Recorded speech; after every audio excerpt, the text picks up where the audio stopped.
and welcome to the May All-America City Promising Practices webinar with a focus on fair and affordable housing strategies. I'm Sarah Lipscomb, and I'm the director of the All-America City Award and the Community Assistance Program here at the National Civic League.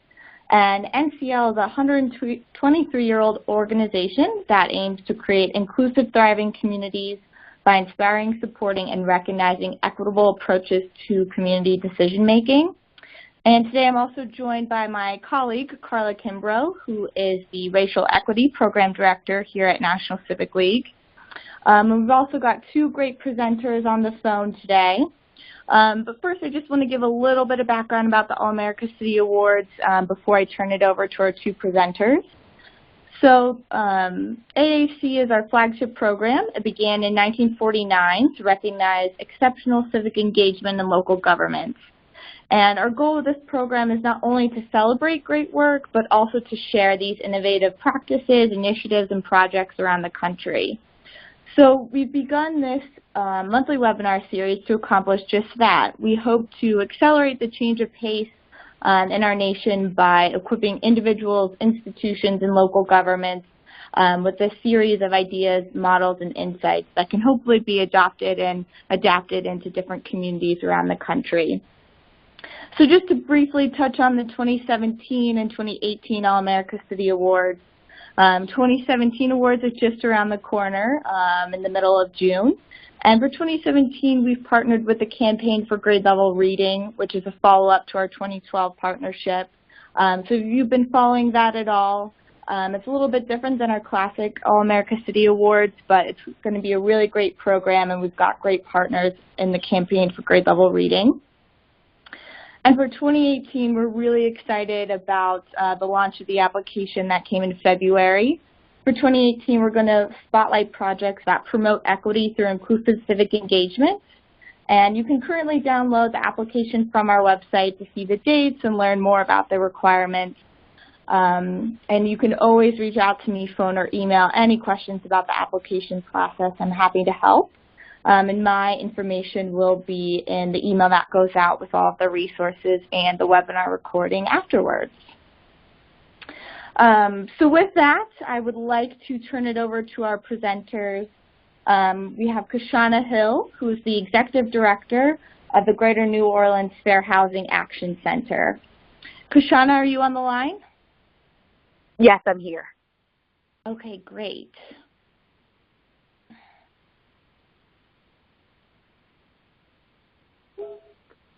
Okay, is everyone able to hear me okay? I'm going to go ahead and get started. So what I'm going to be talking about is something called the Assessment of Fair Housing. And so I hope that most people will be familiar with some of these terms that I'm going to discuss, but I will try to make sure to not use jargon and a lot of initials and things like that. So moving on a little bit about myself and my organization. I am Executive Director of the Greater New Orleans Fair Housing Action Center, and so we are based in New Orleans, Louisiana, and we are a full-service fair housing advocacy organization. We provide services across 4 different program areas. Our mission and goal is to end housing discrimination and segregation throughout the state of Louisiana. We're the only fair housing advocacy organization in the state of Louisiana, and so we do work across the whole state. We accomplish our mission through 4 different program areas. First, we conduct a lot of education and outreach. We provide educational opportunities, things like trainings for government housing authorities, for anyone in the business of providing housing. We work with landlords, we work with realtors, so that they can understand what their fair housing responsibilities are. We also work with tenants, with first-time home buyers, so that they understand what discrimination looks like and so that they know what to do when they have faced discrimination. We also have a unique program that seeks to educate youth and students and their caregivers around systemic inequity and fair housing. So we produce a children's book that's called The Fair Housing 5 and The Haunted House, and we have partnerships with schools across Louisiana as well as in different communities across the country, really, where they're using the book and an accompanying curriculum and board game to ensure that the next generation of young folks are aware of continuing inequities in their communities. So we also focus on homeownership protection.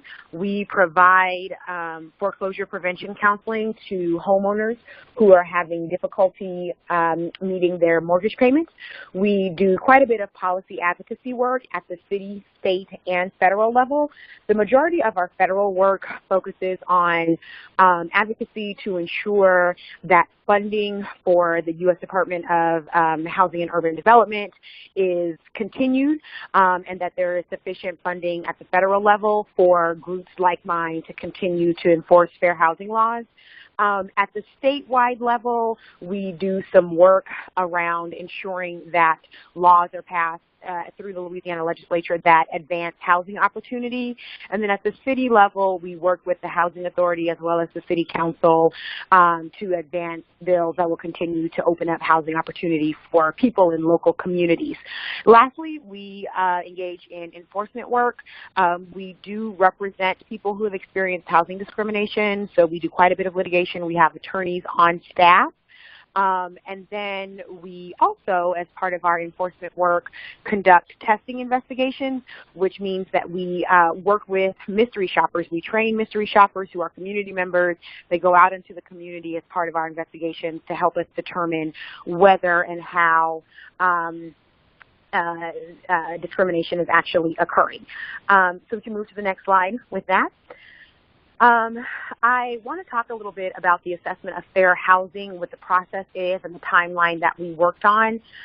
Many of you may know this, but in 2015, the Obama administration, and particularly HUD, released for the very first time some guidelines around how local governments could make sure that they were meeting a very important requirement of the federal fair housing laws.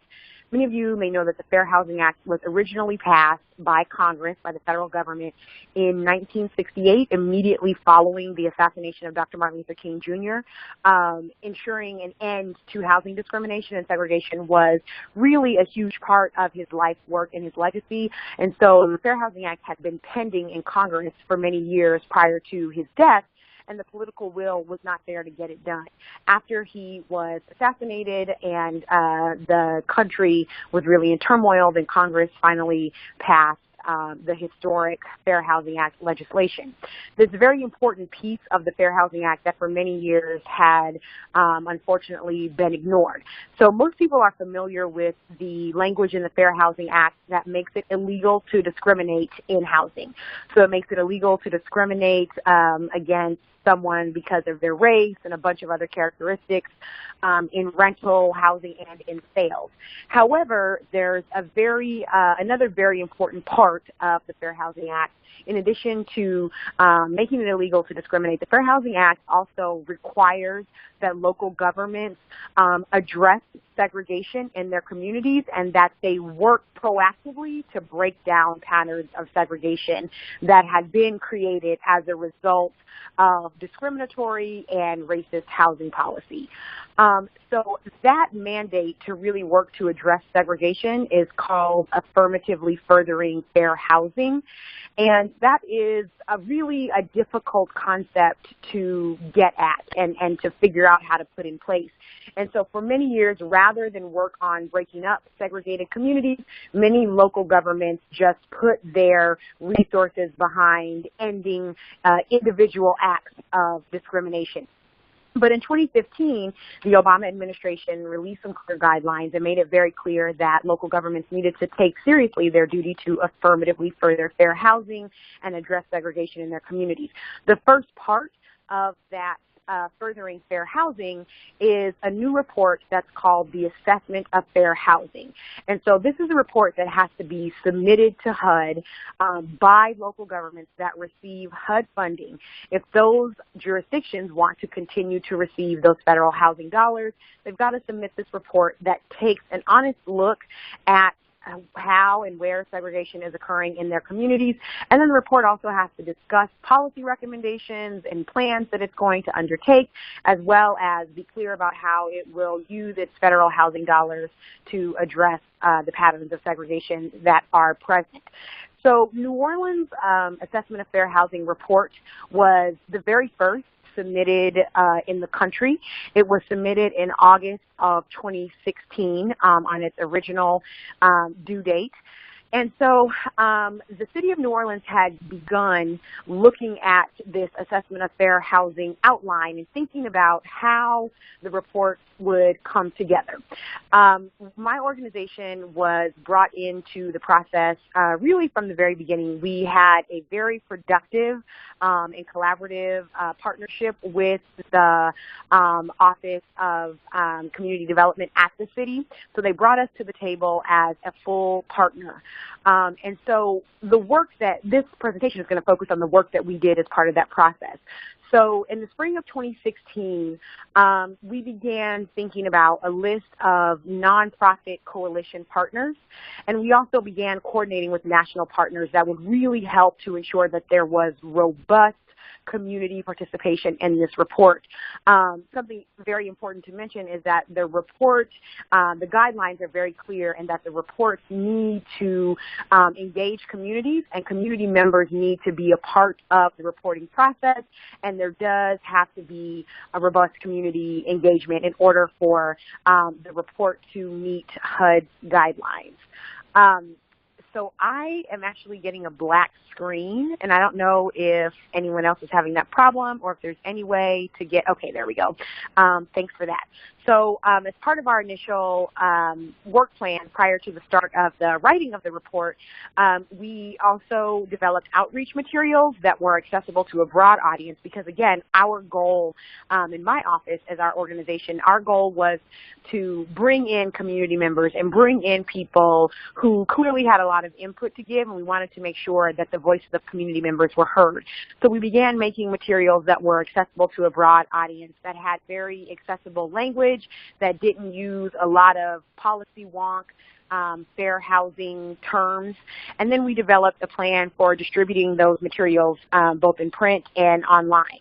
We created a fair housing survey for wide distribution. We wanted to get community members to be able to share with us their experiences and any barriers that they were aware of to them accessing housing opportunity. We created a media strategy for publicizing community participation, and we also developed a list of accessible venues in which to host meetings. And by that we meant, spaces where people maybe with mobility issues or physical disabilities would still have easy access, or people who are transportation limited and maybe don't have access to a car would be easily able to attend the meetings. We also worked to create a plan for targeted outreach to housing choice voucher participants and public housing residents. Reaching that audience was critically important to any community engagement process. New Orleans is a city where the majority of people are renters versus homeowners, and we also have quite a high number of people living in poverty, and we've got about 25% of the renters in the city that receive some sort of rent subsidy, and they're clients of the housing authority.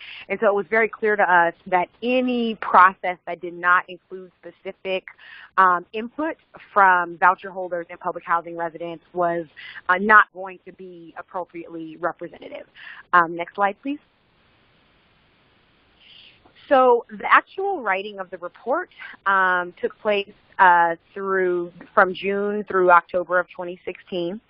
So the city of New Orleans convened an initial stakeholder meeting, and that was a group comprised of advocates. My organization, GNOFAC, is how we pronounce that acronym, but we were able to suggest additional groups for inclusion as necessary, and the two goals of the initial stakeholder meeting were to educate nonprofit groups and community partners about the rule and about the Affirmatively Furthering Fair Housing rule, as well as the assessment of fair housing process. And then we were also working to ask for engagement and support from the stakeholder group. And the stakeholder group was made up of community-based groups, community-based nonprofits, as well as other housing advocates, developers, and people with a broad range of housing expertise. The city also convened weekly steering committee calls. And throughout the course of the document drafting process, they convened 3 public hearings, one in July, one in September, and one in October. As a steering committee, we worked together as a group to analyze survey data on an ongoing basis. And the steering committee also reviewed submitted comments and updated the draft report as necessary. Next slide, please. So a little bit more about the role of the Fair Housing Action Center in the actual reporting process. So we worked to assist with drafting and editing versions of the report. We provided data about ongoing housing discrimination, segregation, and lack of equal housing opportunity in New Orleans. We held capacity building trainings for the nonprofit partner organizations. And what this meant was we were able to hold trainings for the community-based and civil rights groups who maybe otherwise would not have participated in this process. We worked with them, heard from them, learned a lot from the experiences of their members in the communities that they serve, and we were able to sort of increase their capacity so that they could participate in the process in a meaningful way.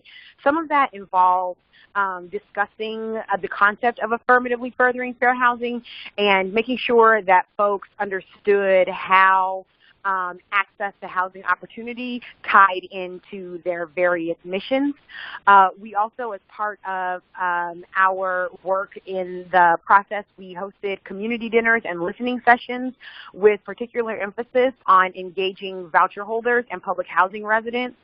And at all of these trainings for our nonprofit partners or all of our community events, we were also collecting data. We were handing out those surveys. We were giving out the link to the online version of the survey so that folks could get that feedback about their experiences with fair housing in New Orleans back to us, and then we worked to synthesize and analyze that data on an ongoing basis. We did that in conjunction with one of our national partners, Policy Link.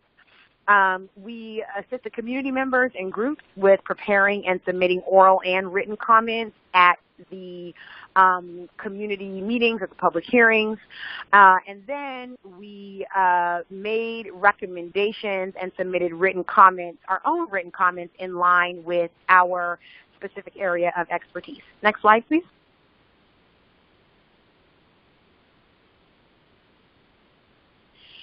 So this is just a chart that is included to really give a little bit more of an understanding about how our process worked in terms of the timeline that we worked on. So Policy Link also prepared this timeline, and it was done at the very beginning of our process and really worked to guide us. This report was done on a pretty abbreviated basis, and I'm still very proud of the group that worked together on this report, and you know, of course, with the amazing support of the City of New Orleans, because we were able to put together, you know, what I certainly think is a quality product in a pretty short amount of time. Being that we were part of the first group of jurisdictions that had to submit the report, you know, there was a little bit that needed to sort of be worked out in terms of what the exact requirements were, what technology, what data was available to us. And so as we were sort of working through all of those things, it really wasn't until June that we were actually able to kind of start with the work of the report. And so we knew we had to be very efficient in how we were working, and so PolicyLink really helped out by creating this process flow that could keep us on track to getting our report submitted by the October 4th deadline. Next slide, please.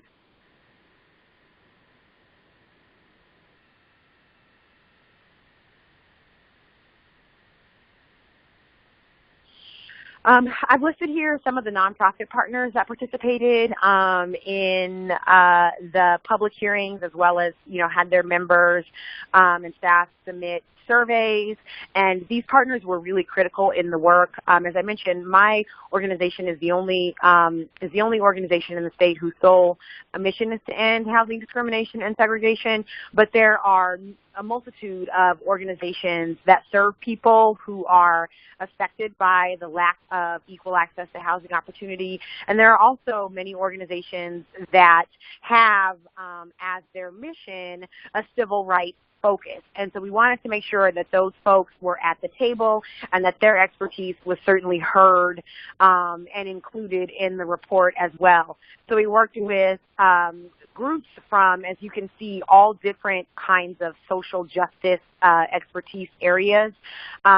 So a group that serves people who have had experience with the criminal justice system, a group that works on transportation equity issues, a gender justice group, a group that works around Latino-focused advocacy. Also, the Urban League of Greater New Orleans was a partner. So many different groups with a lot of different areas of expertise. The Greater New Orleans Housing Alliance is a huge partner, and that's an organization that focuses on access to affordable housing in the city of New Orleans, and also includes many developers, including nonprofit developers. And so all of these folks were really invaluable in terms of participating in the process and lending their expertise to the final report. Next slide, please. The national partners that we worked with helped to, as I already mentioned, sort of create the workflow. These, particularly the Lawyers Committee for Civil Rights Under Law and PolicyLink, were also part of the steering committee. They helped with additional data analysis, whether that was analyzing the results of the survey or providing technical assistance and data, whether it was HMDA data or data around discrimination trends. So there was quite a bit of local and supplemental data that needed to be added to the data that HUD made available. And so Lawyers Committee in particular was really helpful in those efforts, and PolicyLink was extremely helpful in terms of analyzing data, and then also making sure that we were on track with the workflow plan. The Ford Foundation and Open Society Foundations also provided invaluable support and helped support our participation in this process. Next slide, please. I've included a link to the full report so that people can have a little bit more information about the kinds of outcomes that the report recommends and the policy recommendations that are included in the report as well. I'm hoping that there will be an ability to access that link at some point, but I'm sure we can send it around separately if necessary. Next slide. I wanted to just quickly include a little information about what's been helpful and what worked during the process in terms of the relationships I don't know how many folks that are participating today are in jurisdictions that will have to go through an assessment of fair housing pretty soon, but I know that the process is going to look different in every jurisdiction. For instance, in New Orleans, our report is actually not what's known as a regional report. And so our report is specific to the city of New Orleans, and that was a decision that was made by the steering committee for a number of reasons. So one important note that it's important to sort of mention is that many folks may work or live, or your service area may incorporate a county where maybe there are several different cities. So in Louisiana, we have parishes instead of counties, but the city of New Orleans is the parish of Orleans. So there's no other political subdivision in the parish. And so our report, one reason it's not regional is that there's no other political jurisdiction or subdivision in this parish. There are also some sort of systemic barriers. So there's no regional transportation system that connects New Orleans or Orleans Parish with some of the surrounding parishes. And then, New Orleans is a place that tends to be very neighborhood specific. We have a very high percentage of people living in the city that have always lived here. So there has been a bit more mobility, sort of post-Hurricane Katrina in terms of people moving to various communities. But the feeling amongst the group and from the people involved with putting the report together was that for this effort, it really made sense to have a document that reflected the needs of the Orleans Parish community. We're also lacking any sort of regional governmental system, and so it would have required, I think, a huge amount of coordination and conversations with other local governments to be able to put a report together. And I think, frankly, we saw that as a barrier as well. I'll note that there are other jurisdictions in the New Orleans metro area that will be soon submitting assessments of fair housing, and many of those locations, a regional report would probably be best, because you don't have the barriers in those communities that were present with the city of New Orleans, and there are opportunities and ways to create regional reports because there is, transportation or regional transportation. There are regional forms of government. There are working relationships between the various cities in a parish. But again, we just didn't find any of those elements with the city of New Orleans. So that's something to keep in mind about the difference between our report and maybe some others. So there was a close working relationship and trust with the city between the Fair Housing Action Center and the city. We had a previous relationship. We worked closely together on other projects before. There was a real strong commitment from the city's leadership, and I cannot stress this enough. There was a real strong sense of commitment to fully participate in this project, to create a quality product that took a clear-eyed and honest look at the ongoing barriers to fair housing in New Orleans. There was a commitment to ensure that the public was adequately engaged and that the voices of community members were heard. And the city was also committed to working with us as a local organization that's on the ground and that has expertise around discrimination and segregation. They brought us in as a full partner from the very beginning. And all of that, I think, was very important to the successful completion of the document. HUD also encouraged GNOFAC's participation as well.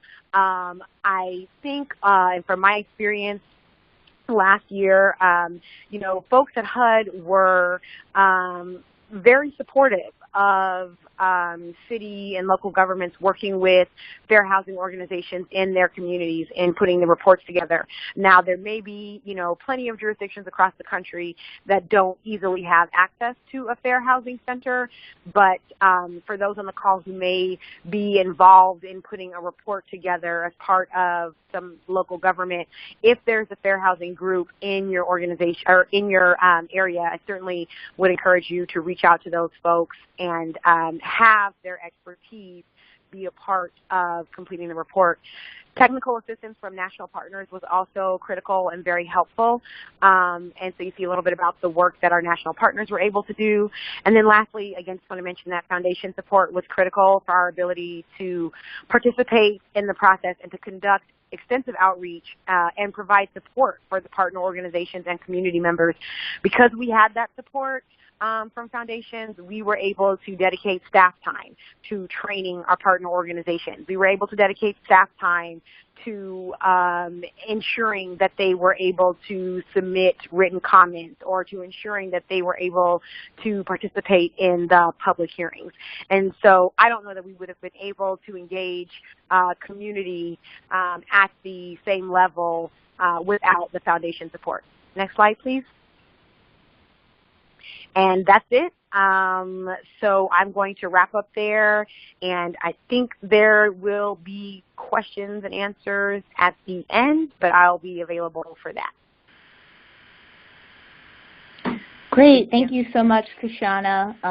And the link that you provided in the PowerPoint, I will be sure to add to the email that goes out afterwards as one of the resources.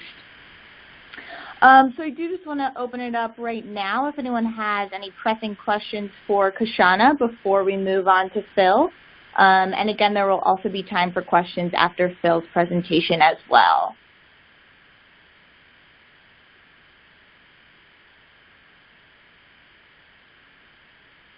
Okay, well, since we're already at halfway through the hour, we'll move on to Phil.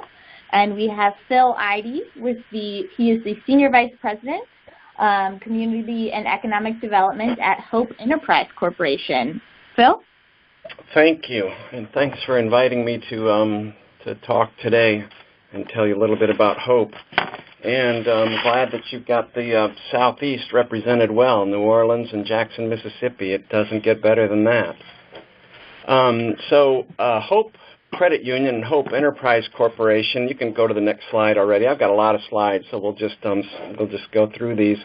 Hope Enterprise Corporation is a not-for-profit organization, a 501c3. We're a loan fund. We have about $100 million in assets at Hope Enterprise. We also have a policy institute. We're a community development intermediary, and we're a CDFI and a CDE. We're also, Hope Enterprise Corporation, the primary sponsor of credit union, Hope Credit Union. It's a federally chartered and federally insured credit union, and it also is a CDFI, that's a community development financial institution, and a CDE, a community development entity. And as all credit unions are, we're member-owned. We have just over 30,000, I think 31,000 members of the credit union now, and you can read our mission statement. Let's go to the next one. So, the area that we work in is Arkansas, Louisiana, Mississippi, and then that little sliver of Memphis that's on the right side. So 4 states, or 3 full states, and then partial of Tennessee. And for those of you that are familiar with persistent poverty, it's defined as a county where 20% of the population lives below the poverty level and has for 30 years. There's 386 counties across the nation, and you can see just a smatter of at least where they're located in the United States. But we've got a fourth of those counties in the region that we work in. So we've got no surprise, not just poverty, but as we think is even more important to measure is persistent poverty. Let's go to the next one. So these next couple of slides talk about Mississippi just because that's the slides and the data that I had, but it's really true for our region also. 10 years, Mississippi's population under the age of 19 will be significantly minority. Right now the state is about a third, 35% African American, and with a small Latino population that's growing slightly. But you'll see by that slide that in just 10 years, we'll be over 50% under 19 years old. Next slide. And this is a troubling graph showing on the bottom line, there's a white line that you really can't see in there, but that's the bottom line is unemployment rates of Caucasians, white folks in the United States. Only goes through 2014, but you can see it's just plus and minus 5% and down around 5% in 2014, and now, as we know, even lower than that. You'll see the two lines above that are United States African American population, the blue line, and then Mississippi's African American population. So we're hovering between 10 and 15, right in the middle of so about 3 times higher unemployment rates in the African American community. Let's go to the next one. And half of Mississippi's African American children live in poverty. You can see the numbers again. Significantly higher poverty levels in the African American community. Let's go to the next one. Additionally, we've got major disparities in quality to high quality education. So on the left, these are school districts in Mississippi where less than 50% are African American population, and you'll see that in those school districts we've got a total of 81% of the schools that are rated either A or B. So in Mississippi we rate them A through F, so they're the 2 highest ratings. In school districts with greater than 50% African American population, we've got 7% that are rated A or B. So we've got a real disparity of education between the white schools and the African American schools in Mississippi. And just this morning, a couple of hours ago, Southern Poverty Law Center announced a lawsuit against the state. You can go look it up, Google it, and read it, because of exactly this, because of this disparity. So let's go to the next slide. Renter cost burdens. This is really an interesting slide, and I'm sure that this isn't true just for Mississippi. I expect that if we looked at most states in the country, you'll find a graph something similar to this. So folks that earn less than $20,000 a year are paying, 90% of them are paying a third of their gross income in rent, 30%. I'm going to say a third because it's just easier to figure out what we're talking about here.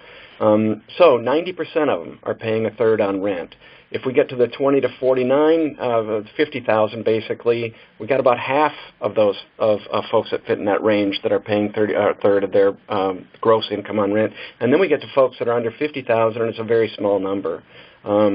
So you can see the high cost burden on very low income families in Mississippi. And again, I believe that graph is probably pretty close in most other states, or something, at least something similar. Let's get to the next slide. So one of the areas that we've always concentrated in, we're 22 years old. We've been around, Hope Enterprise Corporation is about 22 years old. And when we first started, we worked only in the Delta counties of Arkansas, Louisiana, and Mississippi. Since then, you saw the region that we work in, but we still have a concentration of our services and the work that we do in the Delta region. Recently, we opened 5 branches. In the last 2 years, we've opened 5 branches in the Delta. And those of you that are familiar with Mississippi, and if you're not, go look it up on a map, in Greenville, Drew, Shaw, Itta, Bena, and Morehead. And we will, in the next few months, open one in Greenwood. So we'll have 6 branches in the Delta cluster. But this is an amazing statistic, is that half of the folks that live in that Delta cluster are serviced by the credit union. So they have accounts, they have loans, activity at the credit union. Pretty astonishing. And part of that reason is that, for example, in Drew and Shaw and Itta, Bena, we're the only financial institution in town. I mean, there literally isn't anybody else. It's a real financial institution desert. Let's go to the next one. So this is just a picture. This is pictures are always good to look at. This is Mayor George Holland in Morehead, Mississippi, one of our favorite mayors, standing in front of our branch at a grand opening about a year and a half ago. And let's keep going. This next slide is Mayor Thelma Collins. She's the one in the red and white striped shirt. She is the mayor of Itta, Bena. And we recently bought them that farm tractor. I was up there last week, and that garden that's behind them is a community garden, and it is full of crops. In fact, they were picking squash when I was up there last week. For those of you in the northern climates, welcome to Mississippi anytime. But we bought that tractor for the town of Itta, Bena because they've been gardening and making good use. They don't have a grocery store. So they'll when the crops come due, they had tomatoes and beans and peas and the whole thing in there. But as the crops are ready to pick, it's just open to anybody that wants to come out there and pick and take it home. It's all free. So we bought them that tractor to help them, and these are all volunteers. Nobody gets paid.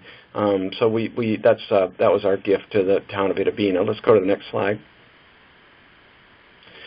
This is mortgage lending impact, and again, this was the slide that I could grab the quickest. This just shows, this is the third quarter of 2016, but it's really not too much different.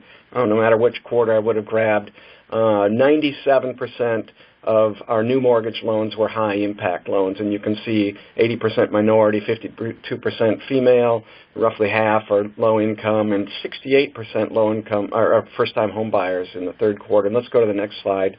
So we do mortgage lending through the credit union. We are a Fannie Mae seller servicer, and we sell a small percentage of our loans to Fannie. We used to sell a lot more. Now we're primarily holding those loans. We've been doing mortgage loans for about 13 years now, and in that portfolio that we hold, which is about $50 million, we've never been above 0.5% losses in that portfolio. Credit score 580, and you saw the statistics of who we're lending to. We're pretty proud of that. 76% of our mortgage borrowers were first-time home buyers, 73% made to people of color. And let's go to the next slide. In 2016, 2,272 residents were housed in homes that were financed by HOPE. So that does include both single-family home ownership and our rental product. We have a real aggressive low-income housing tax credit permanent loan that we use on especially smaller deals, rural deals that are 60 units or less. We'll provide the permanent loan for. And my screen just went blank because I am in activity. So give me a second to get back in. Let's go to the next slide. This is Eastmore. This is a little community that's right outside of the city of Morehead. Morehead is about 1,800 people. This community has been neglected, and I wish I had a lot more time to tell you about Eastmore, but this was at one time 80 homes that were built in the early 70s.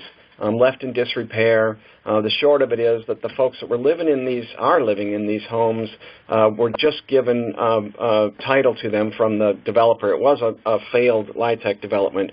So now they own their property, but you can see burned out properties, vacant lots, houses had to be torn down, and houses that are in severe disrepair. So we have received a total of about $4 million that we'll be making forgiven loans to the folks that live in Eastmore. It's a very exciting project for us, and one that we think it can be replicated in that we can find some grant funds, maybe not as much grant funds as we did for Eastmore, but the second thing that we're doing and testing is trying to drive the cost of construction down. Right now in Mississippi, if you did a rural development funded house, the cost of building that house is about $110,000. We want to see if we can get that cost down in the $60,000 to $65,000 range. And what if we could? It would open up so much more opportunity and activity for folks who are interested in becoming homeowners, especially in the Delta region. Let's go to the next slide. And this is just some kids in Eastmore, and really, isn't that why what we do? It's for families, especially for kids. who are living in the conditions that they're living in, and to be able to improve their homes and the community, the neighborhood that they live in, will make a significant difference for them. So let's go to the next one. So the next thing I'm going to talk about is Jackson Housing Authority. So we have 82 housing authorities in the state of Mississippi. 8 of those are regional housing authorities that cover multiple counties. The rest of them are all very small housing authorities in each community. Itta, Bena, community of 1,800, has their own Itta, Bena housing authority. Yazoo City, we just completed a deal in Yazoo City that was a rental assistance demonstration project. This is a demonstration that HUD is doing. Housing authorities don't always do a good job of that. They own and rent properties. They don't do such a good job, and they don't have funds to maintain the properties, to update them, to keep them in good condition. And in Yazoo City, that's exactly what happened. They had a subdivision of about 100 duplexes that hadn't been really properly maintained in decades. In fact, about 60% of them were vacant. So we were able to do the first RAD project in the state of Mississippi, rental assistance demonstration, that provided them about $10 million to rehab those houses, get them back in pristine condition, very nice condition, even probably better than the day they were built. And housing authorities are very good at managing properties generally. They're good at managing property. So the housing authority is managing that project. Total loan, their permanent loan is only about $850,000 because of some other funds that we were able to bring into it. This is Jackson Housing Authority. We did the same, a similar thing. This is not a RAD development, but Jackson Housing Authority is probably one of the more progressive in the city of Jackson. You can see the playground and across the street the very cool houses that I wish I lived in for housing authority residents here in Jackson, Mississippi. So with that, I think that's the end of our slides. I think you can go to the next one. Is just, creating opportunity where it's needed most. That's me. Go to our website and check us out. But in addition, and I know this is a housing presentation primarily, but in addition to the mortgage loans that we do at the credit union, we also are a commercial lender. We do commercial loans. We received a new market tax credit allocation of $50 million this year that we're putting to good use in our region. And we also do consumer loans, car loans and personal loans and whatever our customers need through our branches. So I'm going to wrap up with a few minutes for any questions that anybody might have for either Cashauna or me. Great. Thank you so much, Phil, for joining us today and sharing about your programs. Do we have any questions right off the bat? If not, I always have questions for presenters. Let's see. You can go unmute yourself if you have any questions that you would like to ask of either Phil or Cashauna. Okay, I will go ahead and start. I had one for Cashauna. I really liked the engagement of residents and community members that you all had throughout the planning process for your assessment. And I was just wondering if you could give us some tips on how to engage residents who are voucher holders and residents who are in public housing. Sure. So one thing that was really helpful is that the first public hearing was actually held in a meeting room at a former public housing development that's now a mixed income community. And so having the meeting there in that space made it really easy for the current public housing residents who live in that development to be able to attend. And so there was actually a really strong showing of public housing residents who came to that meeting, and folks from other developments came as well. You know, they were familiar with the location, with the space. And so, you know, I think there was also something to the fact that we were having this meeting or convening this gathering in a place where folks had been before, where they felt comfortable with a neighborhood that they knew. And so that was something that was really helpful. Another tactic that we use to kind of, and none of this is rocket science, so I don't want to say that, I don't want it to seem like we, sort of like just have like the monopoly on great ideas. I mean, we were just thinking about like, what makes sense, or if I were someone who, maybe wasn't, my opinions aren't generally sought out, and I didn't really have the opportunity to participate in, sort of decision-making processes, like what would it take to get me there? And so something else that we did was we worked with a public housing resident, who's a longtime resident of public housing, and we worked with her to canvass the public housing developments. And so we paid a couple of canvassers to go out into the communities where they live, and where they are, familiar with the residents. And they went, we had a meeting, and then they said, you know what, we're going to go on a Saturday, because that's when folks will be home.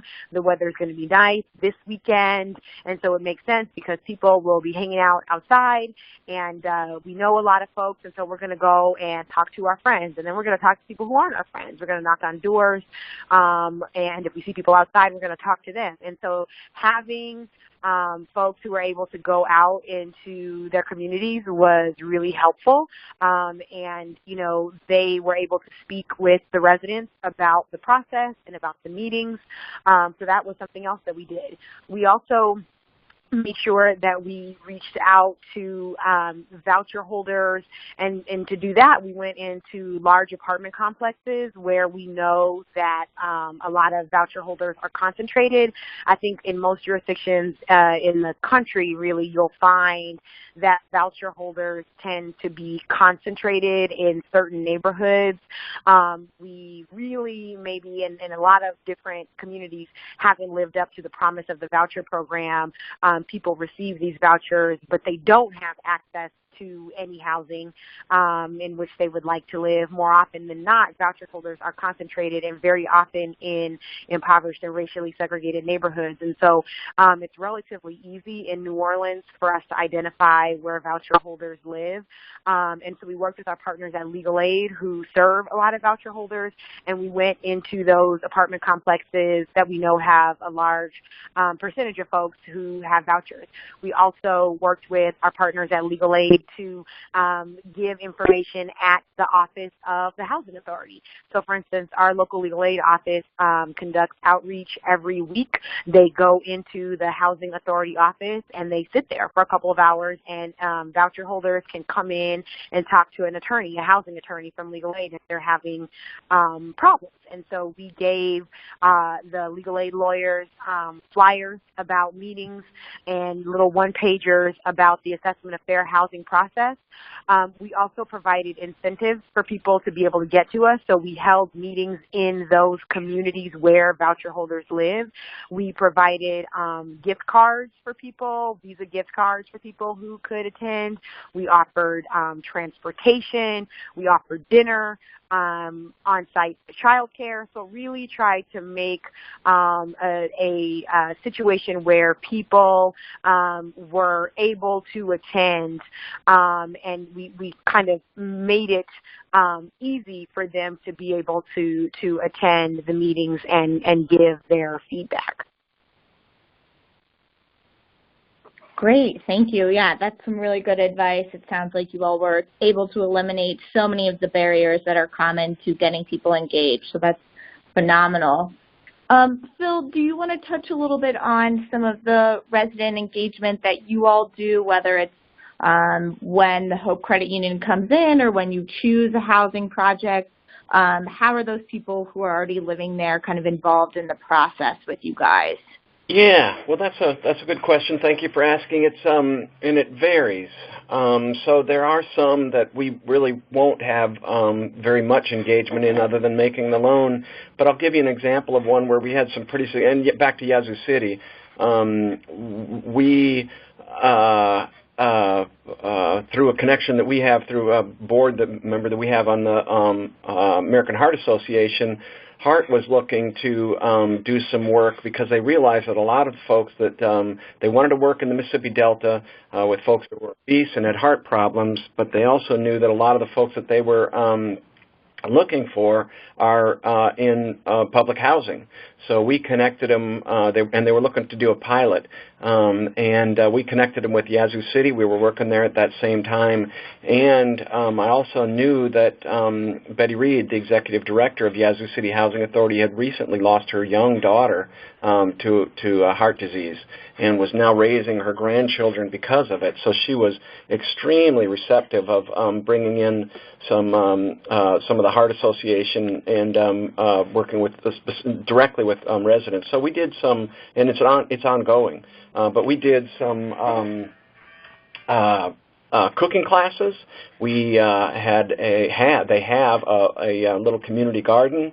They went through diet and changes in eating habits and why to go forward with that, and just a really good Heart Association curriculum. But it was so successful for the Heart Association that they expanded it into New Orleans, Cashauna with Michelle Wetton and Enterprise Community, ECP, and then have pushed it out nationally. So we're pretty proud of that little demonstration that we did in Yazoo City.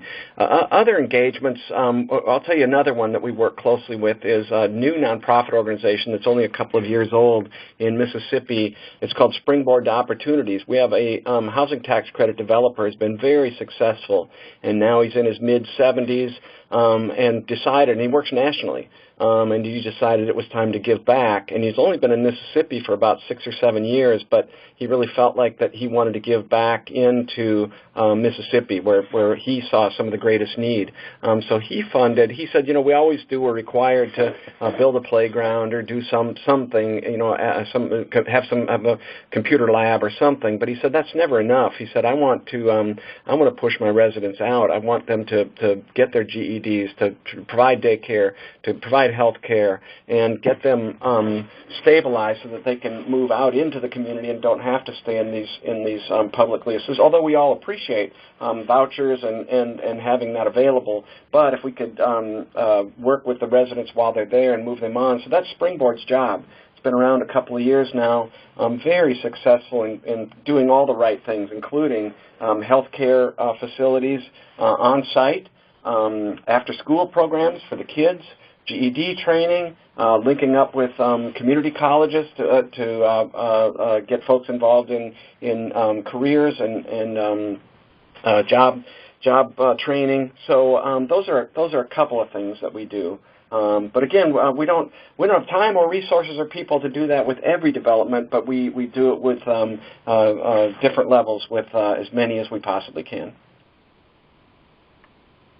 Great. Thank you, Phil. And I love that co-location of services, having health and education and housing all together. So it's really wonderful to hear. So we've only got about 2 more minutes.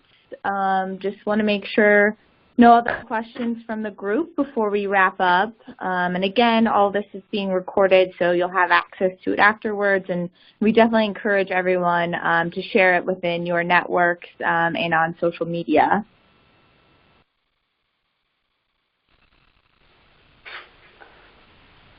So anyone else with final questions? It's over. Okay, well, I just want to say thank you so much again to Cashauna and Phil. We really appreciate your time and your expertise on this webinar, and hope everyone has a great rest of their Tuesday. Thanks so much. Thank you for having us.